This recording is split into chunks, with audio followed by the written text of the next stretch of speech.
Ladies and gentlemen, what I'm about to say may disturb you. Not because it is sensational or conspiratorial or mystical, but because it's rational, grounded in evidence, and still, it undermines the very structure of what you believe. To be true, something non-human has been here a long time. That's not a metaphor. That's a hypothesis based on observed phenomena, traceable patterns, and a convergence of cultural memory and scientific anomalies. And it's time we treated that hypothesis not as fringe speculation, but as a potential cornerstone of a new understanding of our reality. Now, let me begin with this premise. You are not what you think you are. Humanity is not where it thinks. It stands. And our planet, this world we think we dominate, is not a closed system under our exclusive control. We have been operating under the assumption that our species is alone in its sentience, its agency, and its place at the top of some imagined cosmic hierarchy. But that assumption was never justified. It was simply comfortable. Comfort is not the same as truth. In fact, more often than not, it's the opposite. The arrogance of certainty, we like to believe we understand our universe. Science is stripped the sky of its mystery, that satellites and telescopes have replaced gods and myths. But understanding the mechanics of stars doesn't mean we understand intelligence, consciousness, or the full scope of existence. And when phenomena emerge, events, encounters, artifacts, materials that challenge this framework, the institutional response is almost always the same: suppression, ridicule, and dismissal. Why? Because truth has consequences. And some truths are too big to be domesticated without profound, even painful change. But that's the job of science, isn't it? To confront uncomfortable reality with honest inquiry, not retreat into ideology masked as skepticism. It is unscientific to reject a phenomenon because it doesn't fit into your current model. That's not skepticism. That's cowardice in a lab coat. And I refuse to be a coward. Patterns, contact, and the human mind. Let's talk about patterns, repeated motifs across time and culture. When disparate civilizations describe similar encounters, beings from the sky, luminous intelligences, watchers, guides, or manipulators, you can no longer write it off as coincidence. When brains show consistent changes in structure and function after contact experiences, it's not a hoax. When materials are recovered that violate known principles of metallurgy and isotopic balance, you are not in the realm of science fiction. You are in the realm of suppressed discovery. Something -nan-human- has left its fingerprints across our civilization. But we have trained ourselves to look away. People don't just encounter something strange and move on. They're changed permanently. They describe receiving information, being shown images, feeling flooded by a presence that thinks differently. And when we scan their brains, when we examine their cognition, we find anomalies, sometimes enhancements. The implications here are staggering. We're not simply talking about visitors. We're talking about interaction, influence, perhaps even code-evolution. And yet our culture refuses to make space for this. Why? Because admitting there's something non-human out there forces us to admit we don't understand the human. And that terrifies us. Ancient echoes, modern evidence, this is not a new phenomenon.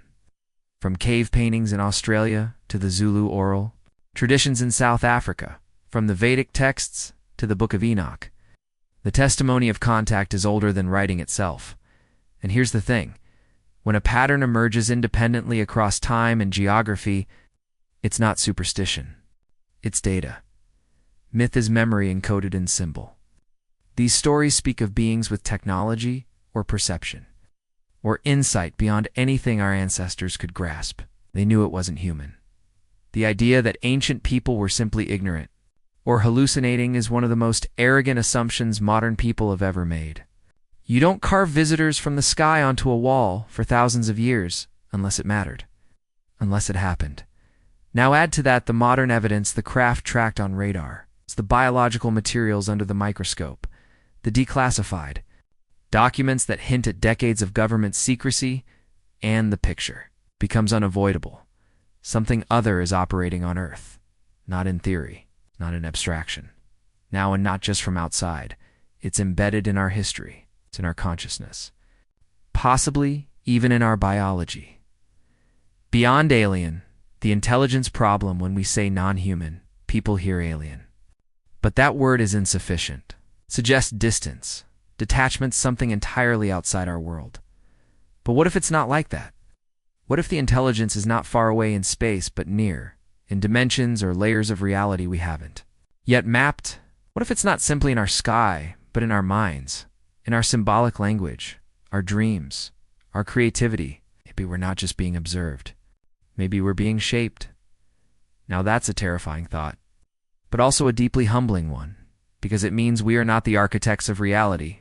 We are participants in something older, deeper and more complex than we ever imagined.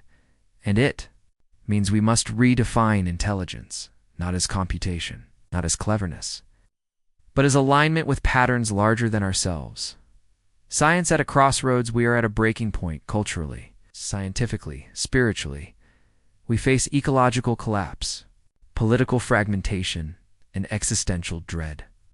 We've reached the limits of the materialist worldview, and it's no longer satisfying, not emotionally, not intellectually. The next step in science must not be faster machines. It must be deeper insight. And that insight starts with courage then. Courage to ask, what if we've been missing the point entirely? What if the next great discovery isn't a new particle, but a new paradigm? What if the non-human is not just out there, part of USA's mirror, a teacher, maybe even a necessary catalyst for our evolution? That's not mysticism. It's what the data suggests, again and again. Counters correlate with psychological shifts. Technological leaps follow periods of mysterious inspiration. Breakthroughs come when our minds reach towards something we can't fully grasp, but feel. You can't reduce that to hallucination. That's contact. A choice we must make. So, now we're left with a choice. Not about whether the phenomenon is real. That debate is over for anyone willing to examine the evidence honestly. The real question is this: what kind of people will we become in response to that reality? Will we deny it, cling to old frameworks, ridicule the experiencers, censor the researchers, and maintain the illusion of human supremacy? Or will we rise to meet it intellectually, morally, spiritually? Because contactee is not an event, it's a threshold. It's a psychological Rubicon. Once crossed, there's no going back to a world where we are alone, where human history is a self-contained loop, and where meaning is manufactured rather than discovered. And if we do cross it, if we face the unknown with open eyes and not clenched fists, then maybe we'll begin the most important work humanity has ever done: the integration of the human with the non-human, not submission, not domination, but coexistence. A mature civilization doesn't just look outward, it looks inward. Its fears, its myths, its history, and its blind spots, and asks, what else have we failed to see? And now we're seeing. And what we're seeing is this: we are not alone. We have never been alone. And maybe, just maybe, we were never meant to be. In conclusion, the human reckoning: we are the inheritors of a broken story. A story that told us we were alone, fragile, separate from the universe, separate from each other, and certainly separate from whatever might exist beyond our senses. But that story is unraveling, because the evidence, biological, material, psychological, historical, is converging. And what it says is simple. Something non-human has been here for a very long time, and now we have to grow up. We have to be brave enough to abandon outdated models of reality. We have to be honest enough to listen to the voices we've ignored, both ancient and modern. And we have to be wise enough to realize that we are not at the center of the cosmos, but part of a much larger, much older, much deeper design.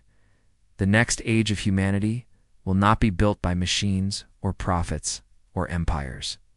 It will be built by those who have the courage to face what is here, and what is here is watching.